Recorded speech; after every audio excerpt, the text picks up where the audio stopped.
করতোয়া নদীর সংস্কারে দীর্ঘ দাবি থাকলেও খনন কাজ শুরু হওয়ায় উল্টো হতাশ বগুড়ার নদী বাঁচাও আন্দোলনকারী এবং সাধারণ মানুষ।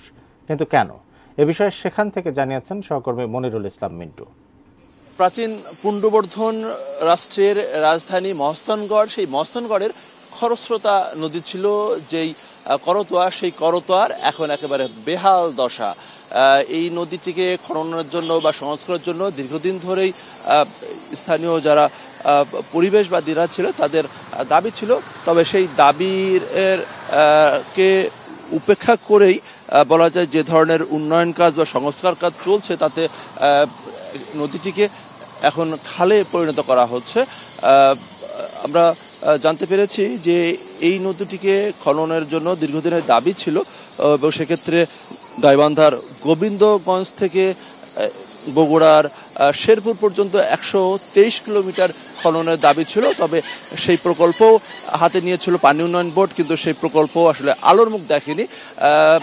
প্রায় 3000 কোটি টাকার ব্যয়ের একটি প্রকল্প ছিল, সেটি আলোর মুখ না দেখার প্রেক্ষাপটে এই বগুড়া অংশে 17 কিলোমিটার এখন নদীর খনন কাজ চলছে প্রায় 47,000 কোটি টাকা ব্যয়ে। তবে খনন কাজের মাধ্যমে নদীটিকে কি অবস্থায় ফিরে নিয়ে দেওয়া হচ্ছে সেটি কিন্তু দেখলেই বোঝা যায়, কারণ নদীর যে মাটি কেটে সেই নদীতেই ফেলা হচ্ছে এবং নদীর যে প্রশস্ততা ছিল সেই গড় প্রশস্ততাকে আরো কমিয়ে আনা হচ্ছে।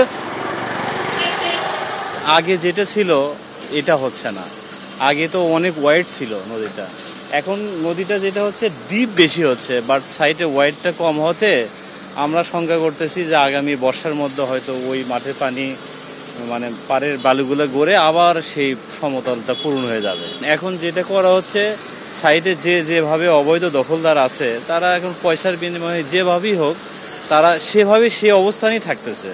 এটা আসলে আমাদের জন্য মানে শুভকর নয়।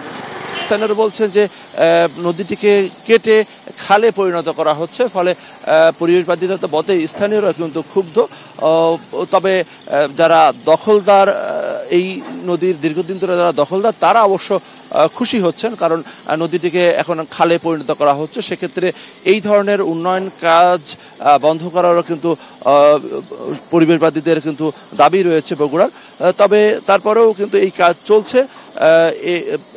প্রায় 47,000 কোটি টাকা ব্যয়ে এই প্রকল্পের কাজ আগামী বছরের মাঝামাঝিতে শেষ হওয়ার কথা রয়েছে। তবে কাজের কাজ যেটি সেটি কিন্তু আসলে হচ্ছে না, বরং নদীকে ধীরে ধীরে আরো ক্ষতিগ্রস্ত করা হচ্ছে।